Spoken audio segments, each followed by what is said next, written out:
A very good morning to everyone. எல்லாரும் எப்படி இருக்கிறீங்க? இந்த புதிய நாளை கடவுள் நம்மளுக்கு கொடுத்ததுக்காக அவருக்கு நன்றி சொல்லுவோம். இன்னைக்கு நம்ம வாசிக்க போற வேத பகுதி சங்கீதம் 72. சங்கீதம் 72 சாலமோனை பற்றிய சங்கீதம்.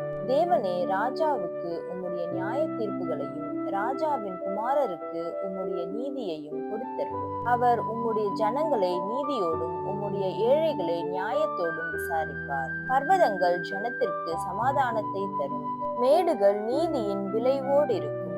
ஜனத்தில் சிறுமைப்படுகிறவர்களை அவர் நியாயம் விசாரித்து ஏழையின் பிள்ளைகளை ரட்சித்து இடுக்கண் செய்கிறவனை நொறுக்குவார். சூரியனும் சந்திரனும் உள்ள மட்டும் அவர்கள் உமக்கு தலைமுறை தலைமுறையாக பயந்திருப்பார்கள். புல் அறுப்புண்ட வெளியின் மேல் பெய்யும் மழையைப் போலவும் பூமியை நனைக்கும் தூறலை போலவும் இறங்குவார். அவருடைய நாட்களில் நீதிமான் செழிப்பான். சந்திரன் உள்ள வரைக்கும் மிகுந்த சமாதானம் இருக்கும். ஒரு சமுத்திரம் தொடங்கி மறு சமுத்திரம் வரைக்கும், நதி தொடங்கி பூமியின் எல்லை வரைக்கும் அவர் அரசாளுவார். வனாந்திரத்தார் அவருக்கு முன்பாக குனிந்து வணங்குவார்கள். அவருடைய சத்துருக்கள் மண்ணை நக்குவார்கள். தர்சீஷின் ராஜாக்களும் தீவுகளின் ராஜாக்களும் காணிக்கைகளை கொண்டு வருவார்கள். ஷேபாவிலும் சேபாவிலும் உள்ள ராஜாக்கள் வெகுமானங்களை கொண்டு வருவார்கள்.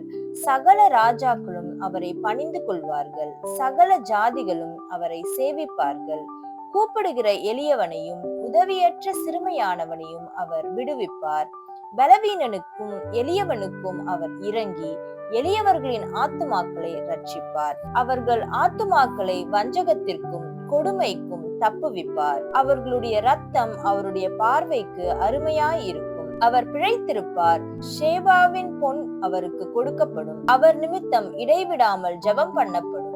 எந்நாளும் ஸ்தோத்திரிக்கப்படுவார். பூமியிலே மலைகளின் உச்சிகளில் ஒரு பிடி தானியம் விதைக்கப்பட்டிருக்கும். அதன் விளைவு லீபனோனை போல அசையும். பூமியின் புல்லை போல நகரத்தார் செழித்தோங்குவார்கள்.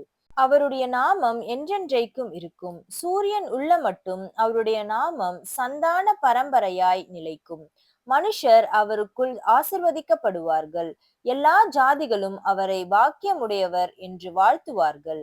இஸ்ரவேலின் தேவனாய் இருக்கிற கர்த்தராகிய தேவனுக்கு ஸ்தோத்திரம் உண்டாவதாக. அவரே அதிசயங்களை செய்கிறவர். அவருடைய மகிமை பொருந்திய நாமத்துக்கு என்றென்றைக்கும் ஸ்தோத்திரம் உண்டாவதாக. பூமி முழுவதும் அவருடைய மகிமையால் நிறைந்திருப்பதாக. ஆமேன், ஆமேன். ஈசாயின் புத்திரனாகிய தாவீதின் விண்ணப்பங்கள் முடிந்தது. ஆமேன். சங்கீதம் 72. ஜெபம். அன்புள்ள ஏசப்பா, இந்த புதிய காலை வேலை நீர் எங்களுக்கு கொடுத்தீங்களா இருக்கா, உமக்கு நன்றி செலுத்துகிறோம். இந்த காலை வேலையில எங்களை முழுமையுமாக உங்களுடைய கருத்துக்களாக நாங்க ஒப்பு கொடுக்கிறோம். எங்களை உங்களுடைய கருத்துக்களாக ஒப்பு கொடுக்கிறோம். நீங்க பொறுப்பெடுத்துக் கொள்ளுங்க, நீங்க வழி நடத்துங்க, நீங்க காத்துக்கொள்ளுங்க. இந்த நாள் முழுவதும் உங்களுடைய பிரச்சனை எங்களோடு கூட இருக்கட்டும். நீங்க வழி நடத்துங்க. இயேசு மூலம் ஜெபம் கேட்கிறேன் பிதாவே. ஆமேன். Thank you so much. Have a good day.